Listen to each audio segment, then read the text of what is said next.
So I need to introduce our panel. Monsieur Culot, who you know really well and we now know is supplementing his income in book sales. So we'll give you a little break.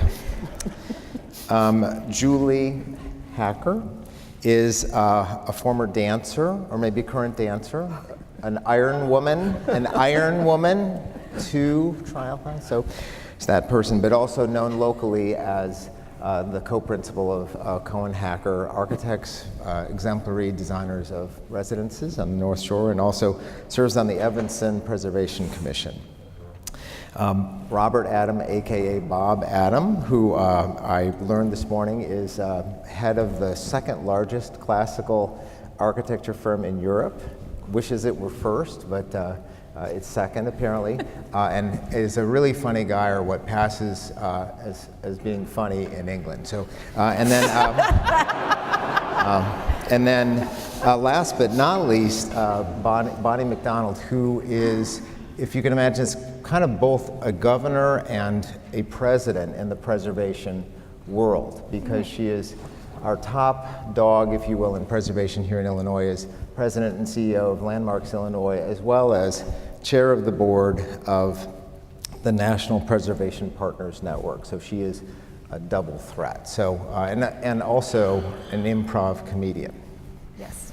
Iron Man, sort of funny, improv comedian, bookseller. So we've got the perfect panel to talk about the question that I think we're actually all thinking about. You know, maybe it wasn't composed perfectly, this issue of climate-friendly cities and what's beauty got to do with it. But I think what we all feel, or should feel, is this idea that we're at a pivot point, and that there's no better place to have this conversation than at the Driehaus Awards, which, thanks to Richard over the years and his generosity, has really been a champion of beauty, as has the Notre Dame School of Architecture, and of sustainability. So this is the perfect place to have the conversation. But I don't want to just have a love fest and an agreement panel, you know, because we may as well just go to lunch. So I'm going to sort of put the knife in and turn it a little bit. So one of the things that I feel is true about the mandate that our generation, particularly of architects, has been given, is to learn how to do things differently and to find the invisible beauty, not the appearance of things, but how the thing performs. So an invisible beauty in buildings that use scant little energy and by all means no carbon at all. If you haven't heard the term stranding carbon, this is the work of our generation, which is to leave the coal and the oil and the natural gas in the ground. So a building such as this one, which I'm sure has a gas-fired boiler in the basement, in 10 or 20 years that boiler's got to go, and this building's got to be heated and cooled solely with electricity. So that's a challenge. Second one I just wanted to put out there is a changing climate. Here in Chicago, we often use in our work a map that shows how the climate of Chicago in the year 2100, in about 80 years, will shift to be that of Dallas, Texas. So we are a heating-dominated climate. That is to say, we put in more mechanical effort here to make a building comfortable, and very little bit for cooling, and it'll flip over the life of a reasonably built building today. So as attuned we are to optimize our buildings to the local climate, what do you do when the climate's actually changing or shifting? And then finally, to do all these changes on an urgency, with an urgency we've never had before. So first question I'm going to start with goes to my new BFF, Bob. And this is how much, here's the question, hopefully this won't be a shocker. How much of how we design and put buildings together, how much of how we have done so traditionally is relevant to addressing today's climate challenges? I think actually Michael introduced some of that. I mean, certainly in terms of cities. Sure. Fossil fuel-based energy, well, actually not strictly true because coal's been used for a long time. But oil-based energy is relatively recent, and most of our historic cities were based on the principle that moving things about and doing things was very time-consuming and energy consuming. So, I mean, in terms of basic city layouts using local materials, effectively that's always been the case. But of course the trouble is technology doesn't go away. And equally well, the population is very, very much larger than it was then, and so there are things we've got to deal with. I think, odd enough, the question is, why on earth would beauty not have anything to do with it? I don't really quite get that, actually. I thought what designers did was try and produce beautiful things. And every designer tries to produce beautiful things within constraints. I mean, we don't have an open book all the time. And dealing with energy is simply one of those constraints. But the thing is, we're not building the past, we're building the present, and of course, by nature, the future. And traditional design is not the past, it is the present evolving from the past. So as designers, when we're faced with these problems, and there are issues and problems, then we simply have to evolve successfully traditional design, because that's what traditions are. They're things that evolve, and the evidence of where they've evolved from is always there. I mean, we have plenty of the ape about us. You can tell that by just looking at apes. It's not difficult. So, in fact, the way you evolve, that's what traditional design does. That's what classical architecture has always done. So we evolve, but we use the wisdom of the past in order to do so. But of course it's going to be beautiful. Why else would you be a designer? I can't see any other reason for being a designer. Well, let me respond. This is an exchange. So in other rooms, in other parts of the design professions, there are people who view buildings as spreadsheets, simply as performance machines for performance and energy. And that's... we always have to deal with idiots. I mean, I'm sorry, as architects and urban designers, we're familiar with the fact we have to deal with idiots. But, we can actually just try and be a bit more sensible and manipulate the idiots to work better. Perfect. Julie, would you like to weigh in here? So I do think, I think, I'm dealing in this sort of microcosm and the nuts and bolts of building with using basically on landmarks or doing additions to those, and then how do you marry the two? So it's really with residential work in communities that have historic and landmark homes. So I think it's important to sort of bring this down to like what we actually are doing and struggling with, because that's what you're talking about, and it is a struggle. So I think, to be fair in terms of, and I'm going to do nuts and bolts as much as I can, but in terms of mechanical systems, yes, these are all constraints, just like you said, in terms of what we have to grapple with, but they're big ones, So, and I, as a commissioner, this is also a problem. You have things come before you and they want to put solar panels on, and these are just the realities. It's like, they're not going to go on the southern exposure if the house is fronting a street in a historic district. So we all have to deal with these, and it's ever changing, and it's really complicated, and it's site specific, and so the things you're asking are really pertinent, and I don't, I agree, it's not about, for me, it's not about beauty so much, it's like, how do you keep, it's culture and memory, and that is part of beauty, but how do you maintain these old buildings? How do you add on? How do you make them relevant in the throes of, these mechanical systems, all insulation, exterior insulation, all the things you mentioned, and those are the things that we're grappling with that we continue to. So it would be great to all come together with some more help, especially local districts and preservation, and that's where I'm coming from. Perfect. Second question is about preservation. You talked about it a little bit. So we have most of the buildings that will exist in 2050 exist now, and they've been built over decades and generations.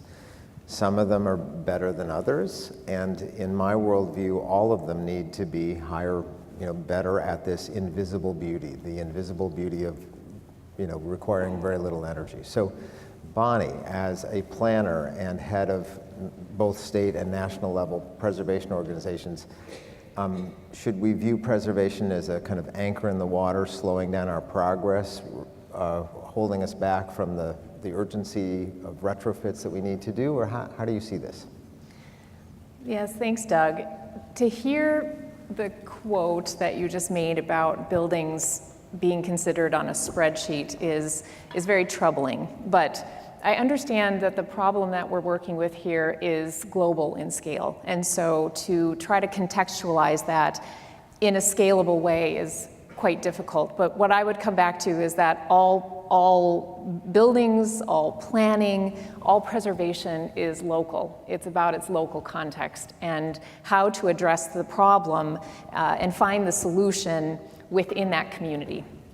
So I just want to say that I think that beauty is a right to people, that beauty is inspirational, and that the sense of place is defined by how we are inspired in the place that we live. But it's even more than beauty, and something that we haven't talked about is the fact that we're setting up a choice in this way. I think in the context of this panel that we've been set to say it's either people have lives in the future that we continue to exist as a species, or we give up beauty, context, and identity, and I think that's a false choice. That we have the ability to define solutions that are scalable, that are reasonable, and hopefully affordable. But what I think are the first steps, honestly, is to ensure that we know what is important to people in their communities. So we're talking about historic buildings like they're a widget, and they are not. They are not a widget. They are places that are significant and important to people and that define us as who we are as a community, but also our individual identity is tied to place. So first, we really need to have a community conversation and understand what we have, who it's important to, how it's important to them, and then we can move forward with a conversation about what the solution is. There needs to be equity in this conversation as well. Maurice, would you like to share your thoughts? Yeah, one. That's okay. That's one is fine. One is fine. Yeah. Yeah. I don't know about America, but if in Europe we could stop build individual housing, it will be an amazing progress. And to stop also to make 4 facade building. If you do a 2 facade building on the street, on the garden, you will earn a lot of money because you have less to spend for energy, for heating, and so on. So our office, the developer asked us to do individual houses. And it's really a pity because we built these houses in the best land of France, around Paris. Yeah. And then they asked us to make individual house. They call that passive house. It means that you could have no heating system in your house. Okay, but on the door you have 4 cars. So what are you doing? It's just silly. It's better to have to extend the city like it was done in the 19th century, streets, block, place. And Léon Crier, a long time ago, shows that a good city, the best city, is between 25 and 30% of public space. And if you apply this to all the city, we will avoid a lot of problem. But this is not the responsibility of the developers. They are generally very good people. Yeah. But the question is a political question, and nobody, at least in France, I don't know in other places, but no political man will dare to say stop build individual house. So this could be such a big change, and also it could be useful to stop to build towers, high-rise building in Paris, which is silly. Paris is a flat, horizontal city, yeah. And now for reasons of the city of Paris is close around, how do you call this, what's the name? A peripheric ring. And so the city, to have more money, allow and encourage the construction of high-rise building, which is so silly.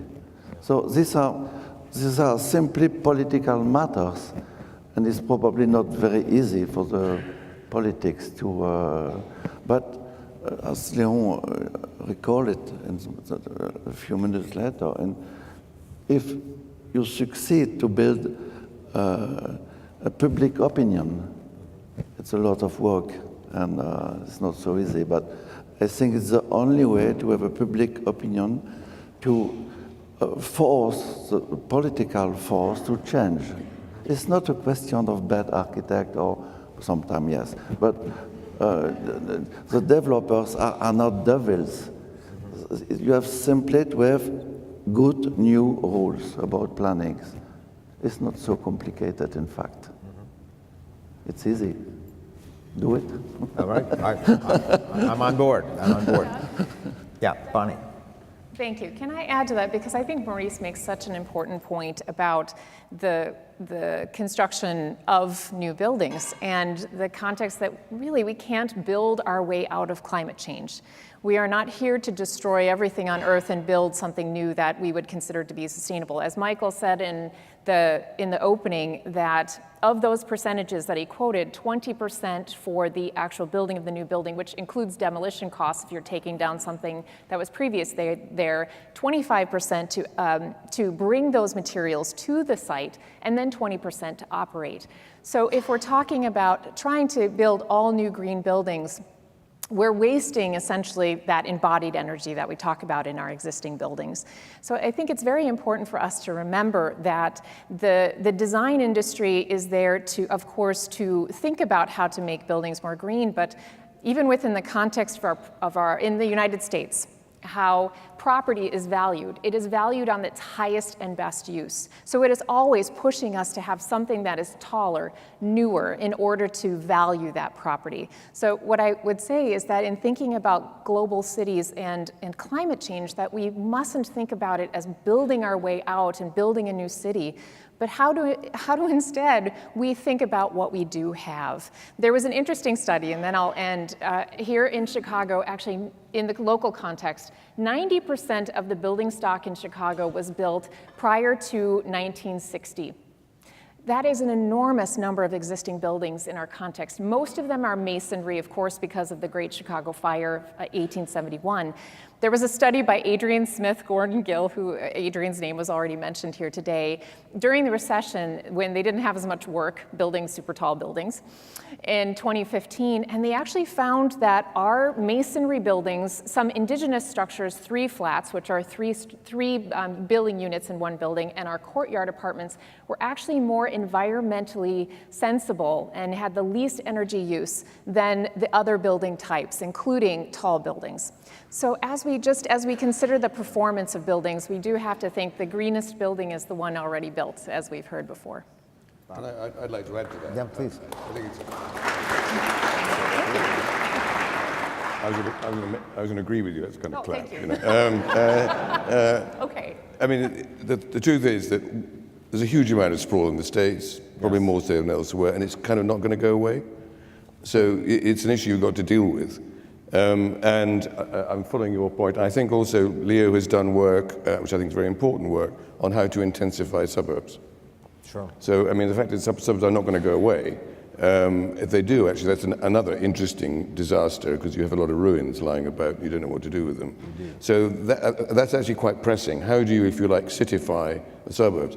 But again, I think when the turn one's nose up at technology, we've done research which demonstrates quite clearly that more people are working at home now because of the digital economy, and they're traveling less because they can do. So this is actually a very good thing. I mean, remember that the separation between home and work only came out of the Industrial Revolution. So the fact that you can actually stay in one place and work is a very good thing. So actually, in a way, one of our more urgent tasks is to understand how to actually get people, how to build on these technological advances and enable people to travel less and be able to work more. It's actually already happening. Second thing I'd like to say is that there is actually no shortage of energy per se. I always use my example of Iceland. Iceland doesn't have an energy problem because the core of the Earth comes very close to the surface. There's practically no house of any size we build that does not use ground source heating. In fact, heating is actually, the actual supply of heat is not a problem. It's circulating the heat with electricity that's a problem. It's electricity that's really the problem, how to generate electricity. There's plenty of energy out there. There's loads and loads of it. It's just how you actually get it and make use of it and how you conserve it. I mean, one gets into things like insulation. So things are happening, and we need to understand that things are happening, and those things can help us solve the problem that we've already got, let alone the problem that we're going to have. And I also, go ahead. I just want to say that this dialogue that we always seem to be having, this very one, like sustainable beauty, it seems like the wrong dialogue to be having to have a constructive discussion because, or traditional equals beauty equals not sustainable. So it seems, and that language, I don't know where the language came from. I don't know if it's our professional organization that strives, not the ICA, but strives to push that forward. But it's just the wrong dialogue. And it doesn't really, it seems even to start this one talking, it's fine, but it's, it certainly puts me on the defensive, but it's. You shouldn't be on the defensive, but let me push back, or maybe use an example that you already cited. So, within the new urbanism, there's a kind of fraction that is rails against sort of solar panels, for example. Would design buildings all day long with chimneys and muntins and all of the things that the invisible beauty recognize as sort of harder to make efficient. So you mentioned, for example, solar panels on buildings. They're mostly not beautiful, but I think we probably need them. So what do? Is there a new evolving definition of beauty? There's no reference in the canon for solar panels as a kind of something that the painter would do a painting of, right? Wouldn't do it, right? So what about that? How do we absorb the new, the new chimney is the solar panel. Right, so I know I interrupt, but so it's relative. I mean, you're talking about a building. Let's say it's a landmark building. Comes before a commission. It's south facing. You can't we do not want you to put solar panels on the front of your house in the public way, right? So then you look at other alternatives. Is there property where you can put solar panels up?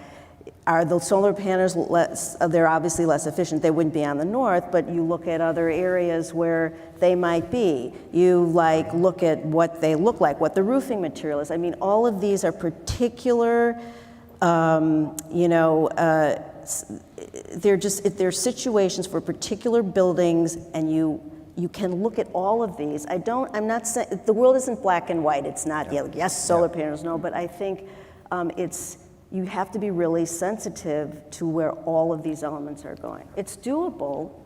Yeah. Solar panels are virtue signaling to some extent. We've got houses where we've supplied all the electricity with solar panels, and we needed a field to do it. So, I mean, really, we never get very hung up on these things. They're also an emerging technology. Yeah. So you can be pretty sure that within 5 years, what you have will be obsolete. Right. So I advise people saying, don't make anything permanent about these because you have to change them in 5 years. Yeah. To the point I think that Bob and Julie made, to follow up on that in two frames of mind. First, that we aren't really also addressing the consumer demand for energy, because that is also a component here, that we can continue to make our buildings more environmentally friendly, which we should. But let us also hope that designers, architects can also continually push to reduce consumer consumption of energy as well, and demand for the manufacture of new products that would not be sustainable as well. So just thinking about consumer consumption and how that also fits in with the built environment is important. At the same time, on the flip side, that there's also consumer demand that we should think of. So the more that we have a demand from our consumers for products that are sustainable, that will make buildings more energy efficient, but that are also beautiful, if you think about it. So there are some really innovative products that are solar driven. There's solar film that we can use on windows, for example. There are external solar panels. So to Julie's point, that if you don't want to see it on the front of Blenheim Mansion, for example, or the Pantheon, you might be able to put it up on an external location. So there are these new sunflower designs, for example, that homeowners can use to collect solar energy. To your point that there are some really innovative window products out there that could be used. And so I just want to say that I think equally we have to think about how the consumer is driving demand for functional, environmentally sensitive, and beautiful products for our homes and our buildings, and at the same time thinking about how much we're using energy within those buildings as well. Sure. Leo, in his introduction, sort of reminded us that there's some people feel like we're at war with the modernists, and maybe we are. But I was going to cite a local example. Is Bob Stern here? Where are you? Yeah, there you go. I asked him to sit there. Okay, I couldn't see him. Right? Yeah. What I said to Bob was, I use his Chicago building in my slide deck now to contrast it with all of the glass towers going up across the rest of town. And the received wisdom amongst developers here is that you only get your top sales price or rent rate if you have floor-to-ceiling glass, that the consumer demands it. To which I've said, well, what about this guy? What's he doing differently? And congratulations, I don't know if you're proud or not proud of having the most expensive house in America. It was not floor-to-ceiling glass, right? The buyer didn't care. So does a traditional approach to composing a building facade with not continuous glass but punched windows is in my measure of the invisible beauty on top of its visible beauty, that has more invisible beauty than the glass building does. But somehow the world doesn't recognize it, the market hasn't sunk in. Talk about that. It's a floor-to-ceiling glass, an interesting one, because it's the great cliche. Certainly, I mean, I've only redesigned one really significant office building. I was told by the real estate people that really everyone wanted glass buildings. Yeah. It was the real estate people that were doing this, because the real estate people advised the people who were building it, they advised the people who were renting it, they kind of control the process, and a lot of them are really dumb. And in this particular building, which has holes in the wall, funny things called windows, you have a wall and you put holes in them, and actually that's really quite efficient, and you can sit by the window. I got a letter from the chief executive of the person who was a big, global firm. Purely by chance, I got a letter from him saying, "We think this building is wonderful, thank you very much." Completely out of the blue. Now, did the real estate people ever ask the chief executive if he really wanted a glass wall building? No, there's this bizarre conspiracy that says that it's not an office building unless it's got glass walls, because it's a symbol of corporate success. So you build them in Mumbai, which is completely crazy. It's bad enough in a temperate climate like most of Europe, but to build them in Mumbai is completely mad. I mean, in the end, it's just a fashion, and we should all work to try and make that fashion go away. I believe we should find out what chief executives really want, not what the real estate people tell them they should want. Yeah. Fine. I don't want to preempt or overtalk our laureate tonight, so I hope that he will talk about what he sees in European demand. But I wanted to comment on what we see as far as the young people who are here, and the demand that we see is actually for what they would consider an authentic building. So there is a great deal of real estate demand for historic buildings or older buildings, contextual buildings that have some sort of authenticity and story to them. I think it's important for young people who are actually demanding more of corporations, demanding more of us locally, to be able to tell the story of the place that they're living, because they are conscious consumers about where they're living. But the interesting part is that, as we know, they want to live in a building that's historic, but what we know is they also want the interior to be modern, which is a juxtaposition that I find very interesting. So are you finding that in France and Spain, in Belgium as well? What do young people want? The young people, Yes. I don't know, I'm older. No. You must know some young people. You were formerly young. No, I just about the fact you say that more and more people may work at home. I think it's awful. It's awful for the people because they will fight in their home, being together all the time, and in a city you must have a lot of encounters. People must speak to each other. They must move. They must walk. So I am not sure that everyone working at home is such a good solution. And every morning I live in Paris. Every morning I take a coffee on the bar in front of my building. I bought the new paper. I go to my office late.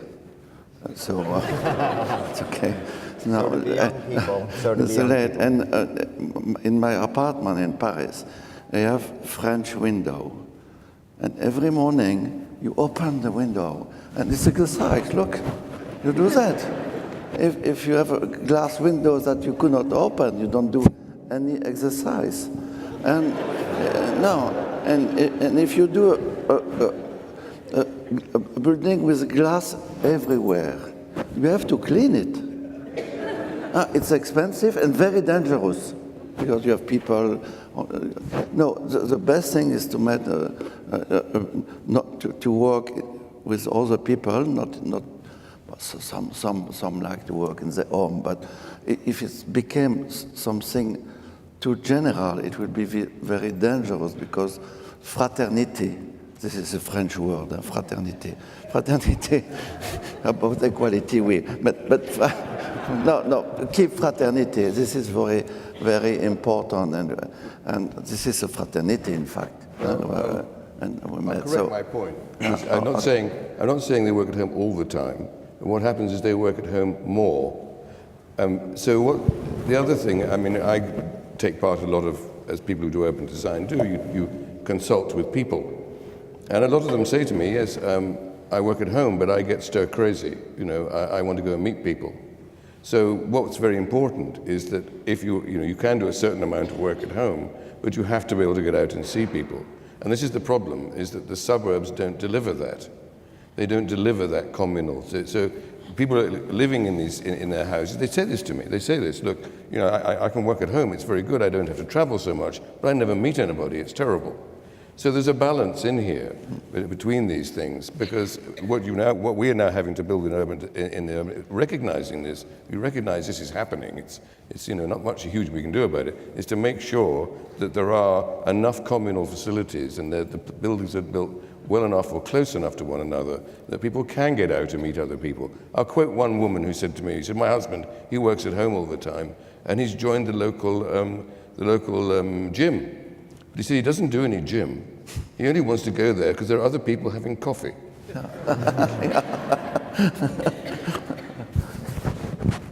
Doug, there's some points that do concern me as an urban planner and a preservationist note that we haven't talked about with regard to climate change today, and setting aside for a moment the aspect of beauty.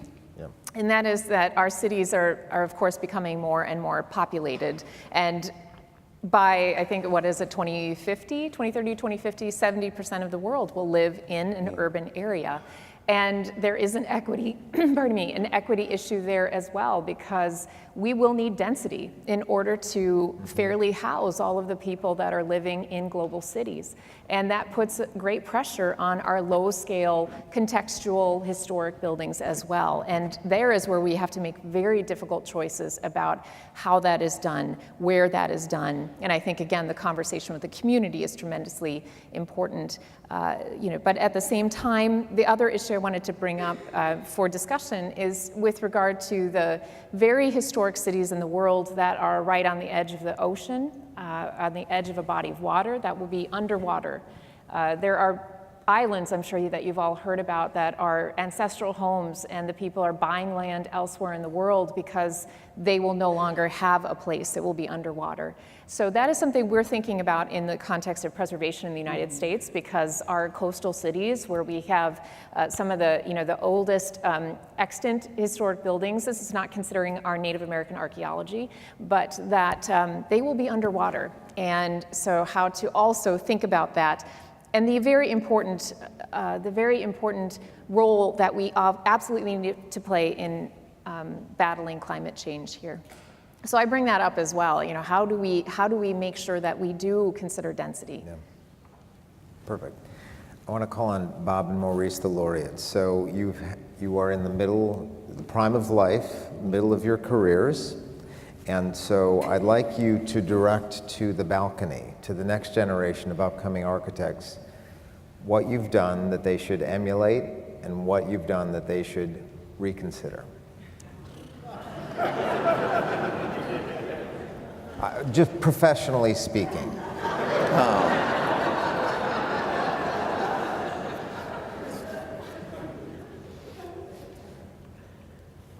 Who's first? Now, what is very important for young people is to dance a lot. To dance is very important. And Couldn't you agree remember, more. Could not agree more. No, you remember a French architect, Pierre Barbe, an amazing classical architect, when he was 100 years old, he asked him, Pierre, I would like to live longer than you. Could you give me the secret of a long life and a nice long life? He said, you have to dance a lot. It's so simple. So solutions are sometimes very, very simple. It's not too tricky. Because if you dance, you meet people, you like music, you play music. Yeah. And sometimes when you go to a dinner with architect, it's so boring. It's impossible. One said it was the same with the doctors, I don't know. But architects is boring. If they are modernists or classical, they are boring the same. There's no difference between them. And one of the things if you have advice to give to a young architect, try to be light, and read a lot of books. No, this is very important. Buy books. No, this is important. And some books may change your life. When I was young, I was especially stupid. It was so amazing how stupid I was. Amazing when they look at me. And when I start reading books, I say, well, these guys, and what is amazing, one day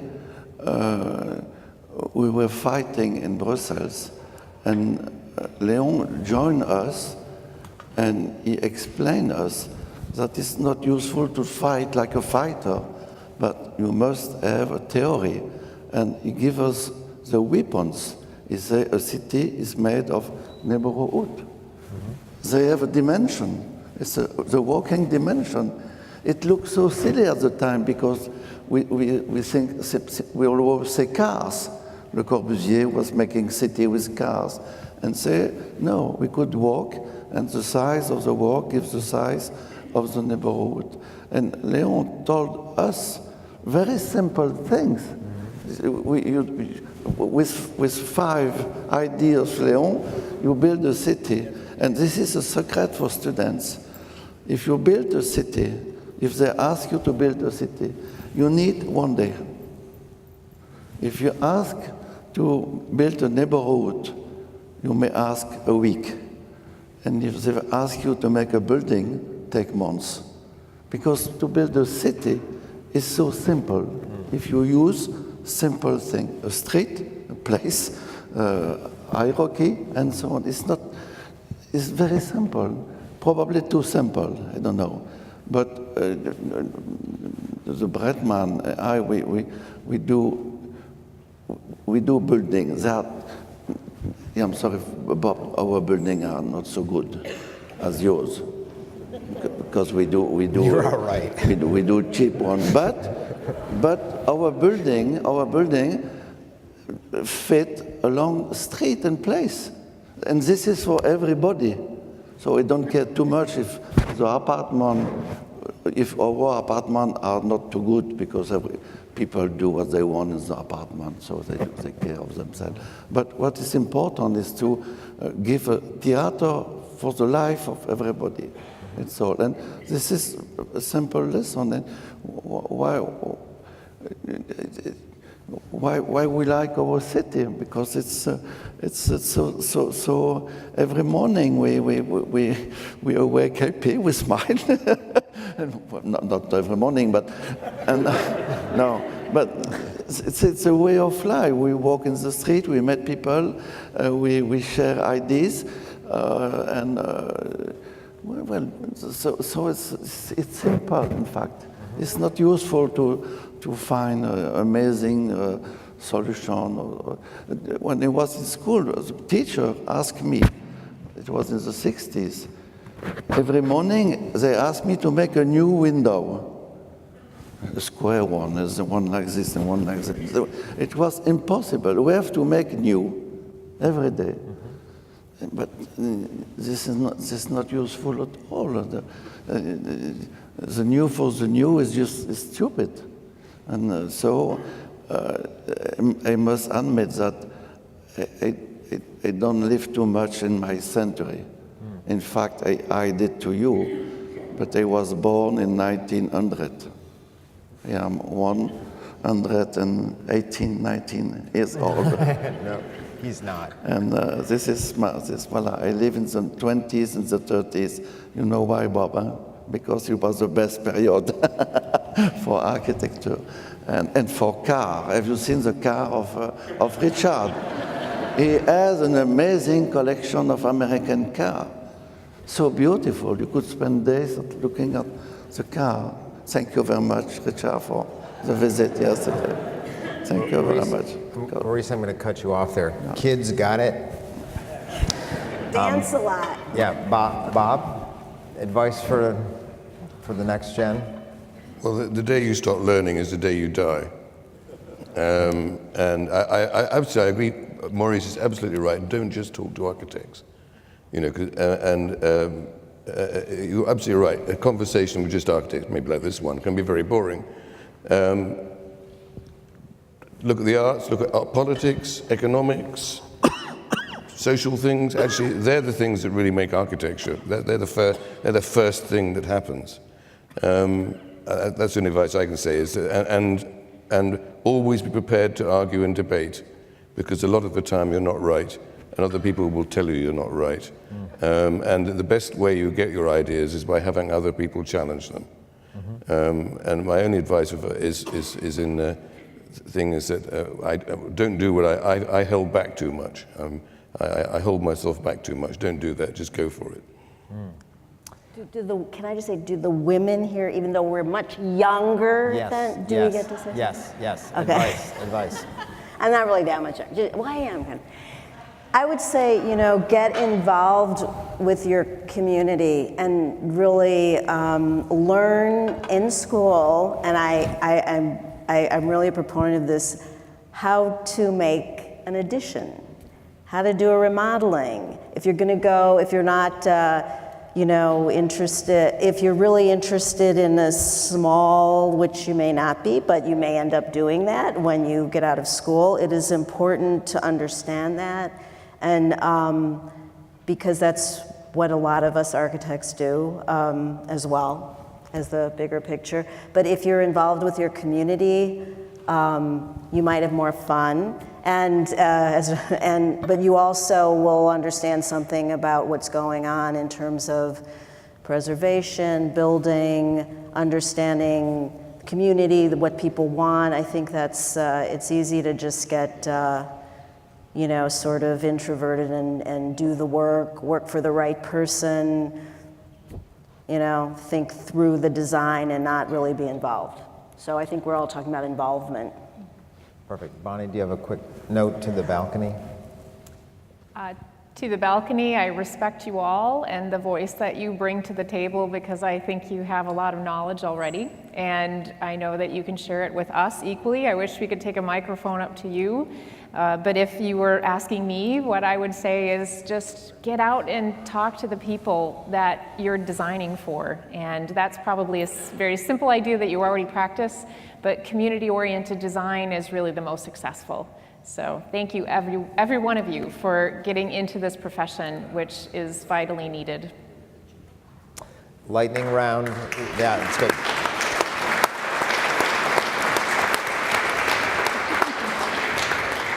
A lightning round to close this out. I'm going to ask you each in no more than 5 words, summarize what you're hopeful about. Summarize what? What makes you hopeful about the future? I did not prep them for this, so if you can see the gears. 5 words? Just a phrase. Okay, Oh, 5 already I've been negotiated out of my constraints. So that, Julie, you go first then. God. You want all those No, I'm words? verbose. Okay, Here, go. now. Yeah. Hope. Yeah. To the audience, the old and the young, hope. I'm not going first. Sorry. Not going first. Thumbs up. That can pass for a phrase. That could be. This is a lightning round. 3 fingers. Oh, No, 4. 4. Is this charades? No, 3. I have one. I three. just love those. 3. Spring is coming. Okay, I